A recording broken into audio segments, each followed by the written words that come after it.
ഞാൻ പറഞ്ഞില്ലേ അവൻ കൊല്ലും. എനിക്കറിയാം. ഇറങ്ങി എവിടേക്കെങ്കിലും ഇറങ്ങിപ്പോ.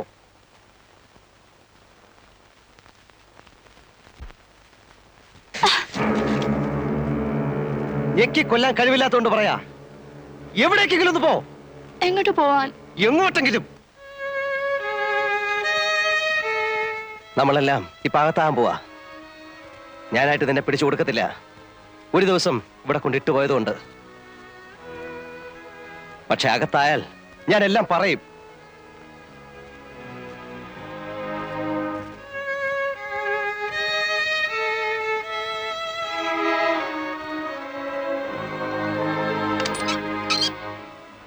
മുറി പൂട്ടുന്നില്ല.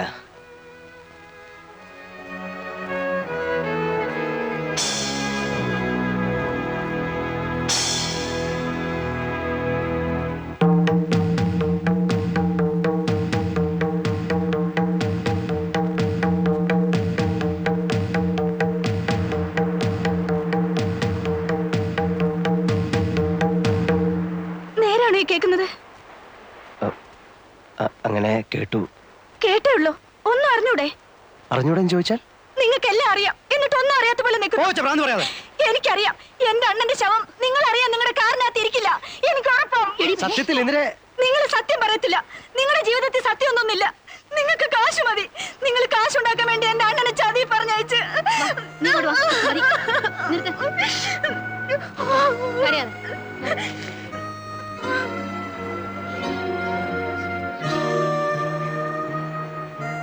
വേഗം തട്ടിയിട്ട് മാറിക്കോ. അവർ അങ്കിളിനെ തപ്പി വരുവാണ്. എന്നെ? ആ, ഒരു പടയുണ്ട്. ഒന്ന് മാറി നിൽക്കുന്നതാ ബുദ്ധി. ആ, കടയടച്ചോ, എന്നിട്ട് എങ്ങോട്ടെങ്കിലും മുങ്ങിക്കോ.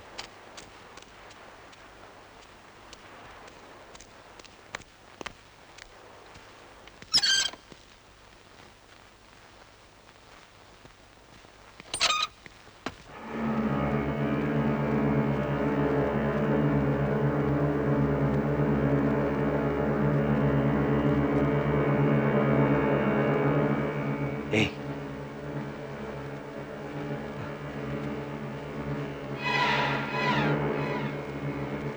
ഏയ്, ഏയ്,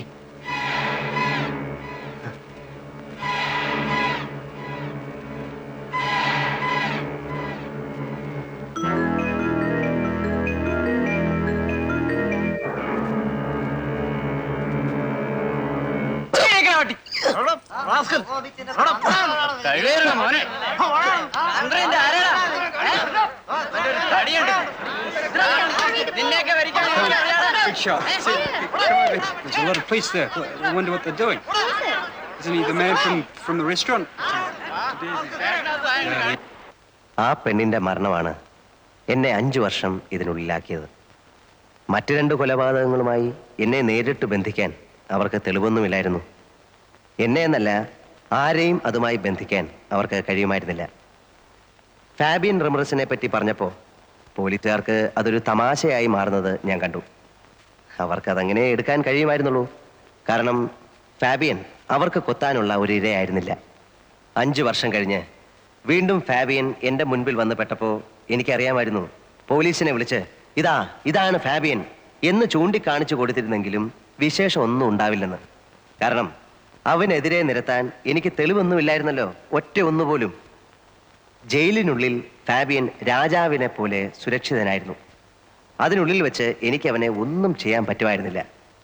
അവൻ പുറത്തു വരാൻ വേണ്ടി 14 കൊല്ലം കാത്തിരിക്കാനുള്ള ക്ഷമയും എനിക്കുണ്ടായിരുന്നില്ല. അവനെ പുറത്തിറക്കേണ്ടത് അങ്ങനെയാണ് എൻ്റെ ആവശ്യമായി തീർന്നത്. പുറത്ത് കിട്ടിയ 8 മാസം കൊണ്ട് ഞാൻ എല്ലാം പ്ലാൻ ചെയ്തിരുന്നു. തീയതിയും ആളും സമയവും എല്ലാം.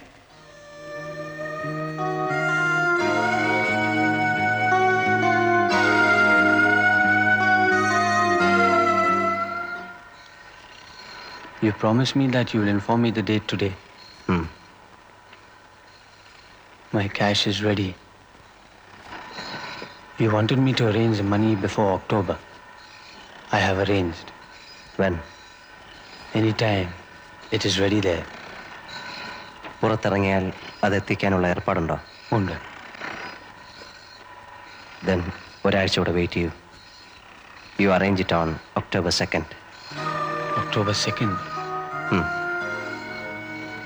ഇവിടുന്ന് ഫെസ്റ്റിവൽ ദിവസമാണ് ഗാന്ധി ജയന്തി.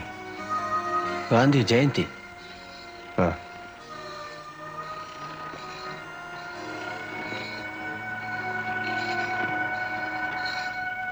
ആ അന്വേഷണത്തിന്റെ അന്ത്യം മനുഷ്യ മനസ്സിന് ഗുണപാഠങ്ങളായി തീരേണ്ട നിഗമനങ്ങളുടെ ശാദ്വല ഭൂമികളിലാണ്. ആത്മസംയമനം, മനസ്സംയമനം, മഹാത്മജിയുടെ ആദർശങ്ങൾ മഹോന്നതമായ സ്ഥാനം അലങ്കരിക്കാനുള്ള മഹാഭാഗ്യം ഈ സ്ഥിതിവിശേഷത്തിന് സംജാതമായി. എന്താണ് ആത്മാവ്, എന്താണ് ഈശ്വരൻ, എന്താണ് നമ്മൾ ഈ ഈശ്വര സാക്ഷാത്കാരം എന്നൊക്കെ പറയുന്നത്? ഈശ്വരൻ നമ്മിൽ തന്നെയാണ്. നമ്മളിൽ എല്ലാവരിലും ഈശ്വരൻ കുടികൊള്ളുന്നു, അല്ലെങ്കിൽ ഈശ്വര ചൈതന്യം കുടികൊള്ളുന്നു എന്നതാണ് സത്യം. നമ്മളത് തിരിച്ചറിയണം. അതെങ്ങനെ അറിയണം? ആദ്യം തിരിച്ചറിയാൻ ശ്രമിക്കണം. ഇത്രയും പറഞ്ഞുകൊണ്ട് ഞാൻ എൻ്റെ വചനം ഉപസംഹരിക്കുന്നു. ജയ് ഹിന്ദ്. അടുത്ത ഐറ്റം പ്രൈസ് ഡിസ്ട്രിബ്യൂഷൻ. അതിനായി ഞാൻ ബഹുമാനപ്പെട്ട ജയിൽ ഐ ജി അവരെ ക്ഷണിച്ചോളും.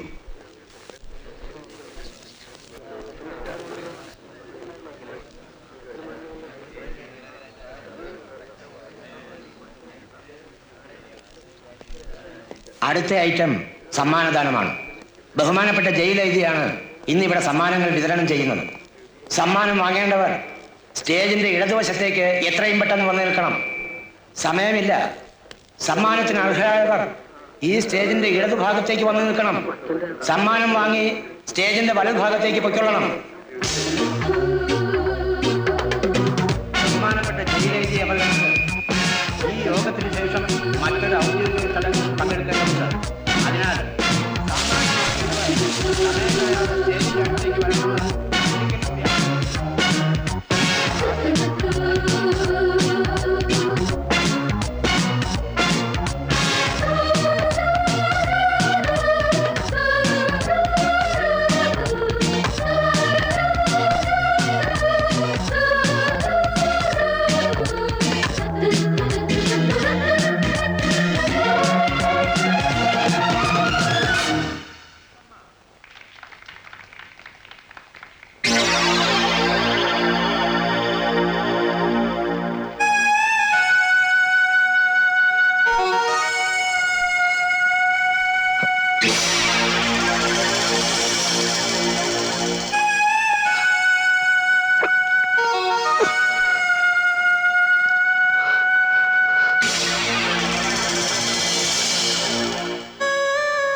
ഇനി അടുത്ത ഐറ്റം ഉപസംഹാരമാണ്. അധ്യക്ഷന്റെ ഉപസംഹാരം. നാളെ കാലത്ത് വരുമ്പോ അതിന്റെ വിവരം പറയണം. നീ ചെല്ലടേ, ചൂടാകാതെ. ചൂടാകൊന്നുമല്ല. എനിക്ക് പറയാനുള്ളതെല്ലാം ബഹുമാനപ്പെട്ട സ്വാമിജിയും മറ്റ് പ്രാസംഗികന്മാരും ഇതിനോടകം ഇവിടെ പരാമർശിച്ചു.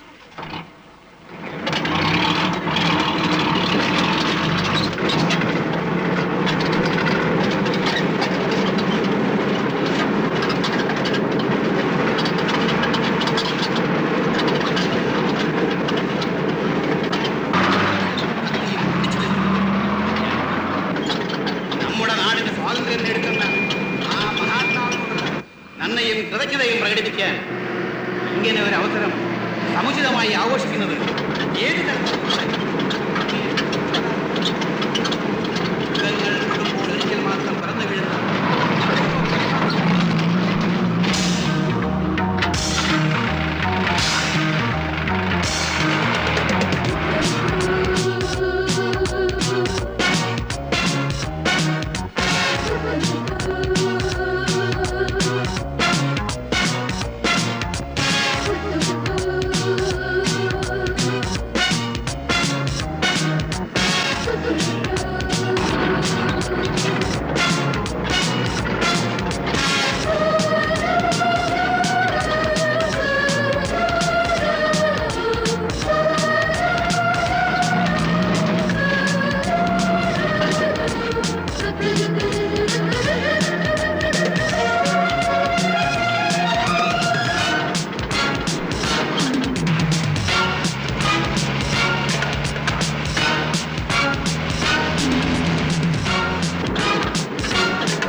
കള്ളു കുടിച്ചാ വയറ്റിൽ കിടക്കണം.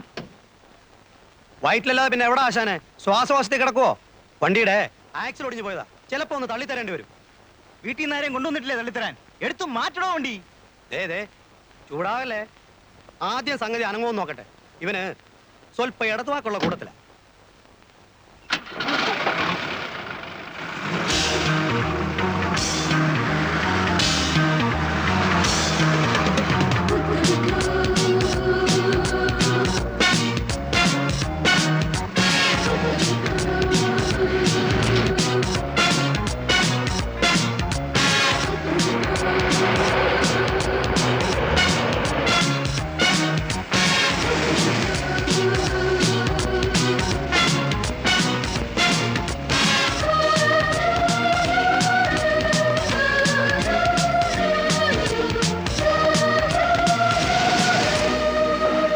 ഇതു ഇനി ഞാൻ വണ്ടി എടുത്തോളാം. ഇനിയുള്ള ഡീലിങ്സിന് ഞങ്ങൾ രണ്ടുപേരും മതി. മൂന്നാമതൊരാൾ കൂടി ഉണ്ടെങ്കിൽ ചിലപ്പോൾ ക്യാഷും കൊണ്ടുവരുന്നവന് സംശയമാവും. You are right. Absolutely right. He is expecting only 2 of us. ആ നിർത്തിക്കോ.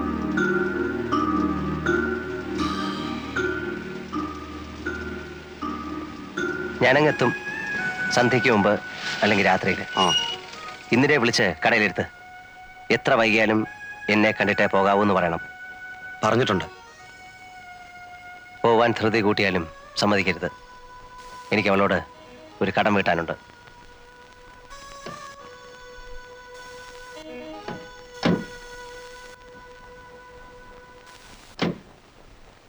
Hey, you are going ficky.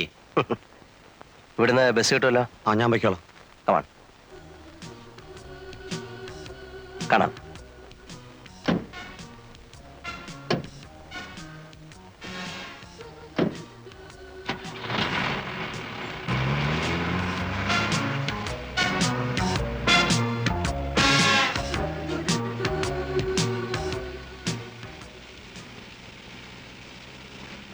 Cash എവിടെ? Get me the money. It is ready. I want to make a call. Phone cheyempol avan cash etikkum. Stop the van at a telephone booth. Okay. Yes. Motel. He knows. Golden Valley, yeah. Come, cash is ready.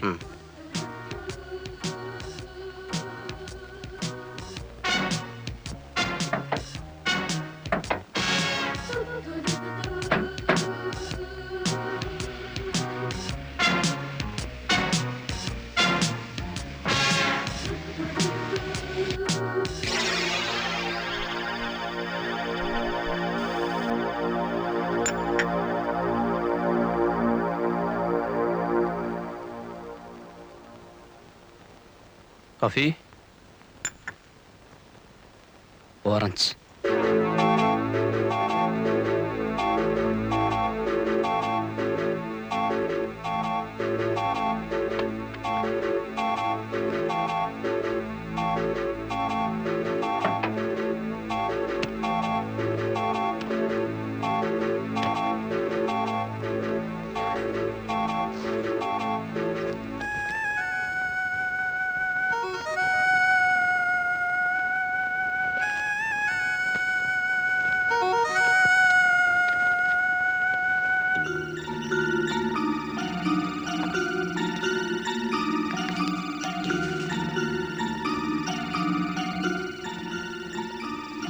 Okay. Okay. എണ്ണി നോക്കട്ടെ. Count it.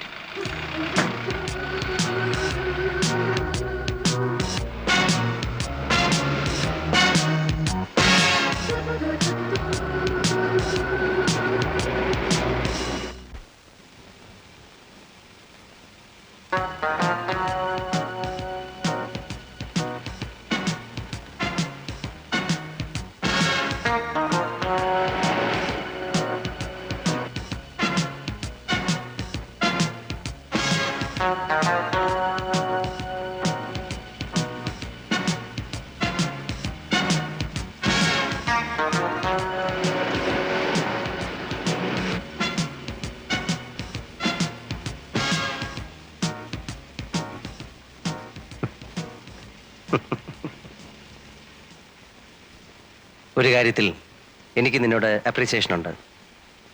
നീ നേരുള്ളവനാ. എൻ്റെ കയ്യിൽ നിന്നെടുത്ത കാശ് മുഴുവൻ നീ ഇപ്പൊ തന്നു തീർത്തു. അത് ന്യായമായ പലിശ സഹിതം. Thank you. What do you mean? പറയാം. 1982 കോവളത്ത് ഹൗവ ബീച്ചിൽ ഒരു ചായക്കട ഉണ്ടായിരുന്നു. Jeevan's sea resort. ഓർമ്മ വരുന്നില്ല അല്ലേ? മെർലിൻ സൈമൺ എന്നൊരു പേര് പറഞ്ഞാൽ ചിലപ്പോൾ നിനക്ക് ഓർമ്മ വരും. ആ പെണ്ണിനെ കൊണ്ടാണ് നീ എൻ്റെ വീട് കുത്തിത്തുറപ്പിച്ച് 3.5 ലക്ഷം രൂപ മോഷ്ടിച്ചത്. പൊതുവിനെ കൊല്ലുന്ന പോലെ നിസ്സാരമായി നീ എന്നവിടെ 2 ചെറുപ്പക്കാരെ കൊന്നു തള്ളിയിട്ട് പോയത് ഓർമ്മയുണ്ടോ? നിന്നെ എക്സ്ക്യൂസ് ചെയ്ത് ഞാൻ വാങ്ങിയ ഈ കാശ് കാന്തിയുടെയും പൊറിഞ്ചുവിൻ്റെയും നാഥനില്ലാതെ പോയ വീടുകൾക്കാ. എനിക്കിത് വേണ്ട. എനിക്ക് വേണ്ടത് നിന്നെയാ. നീ കാരണം വിഷം കഴിച്ച പെണ്ണിന്റെ പേരിൽ ജീവിതം നശിച്ചവനാടാ ഞാൻ.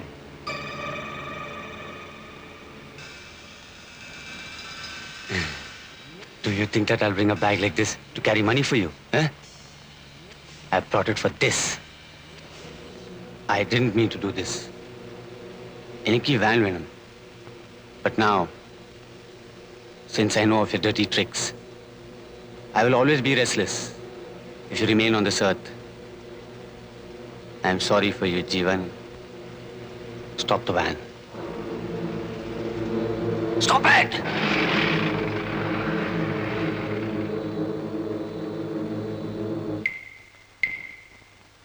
Get out. Out.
ഇന്ദിരയെ ആ കാശ് നിർബന്ധിച്ചേൽപ്പിക്കുന്നത് വരെ സത്യത്തിൽ എനിക്ക് സമാധാനം ഉണ്ടായിരുന്നില്ല.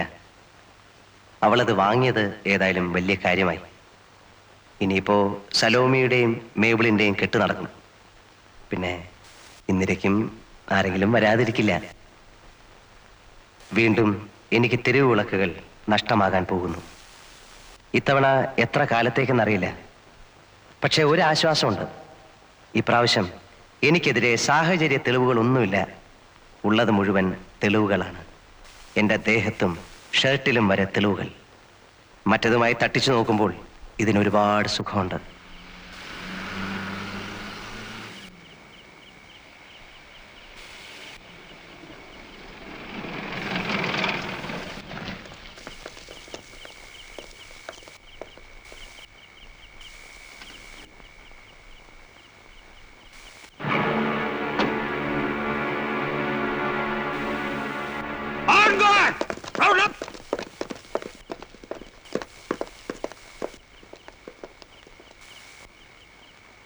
മറ്റവനെവിടെ?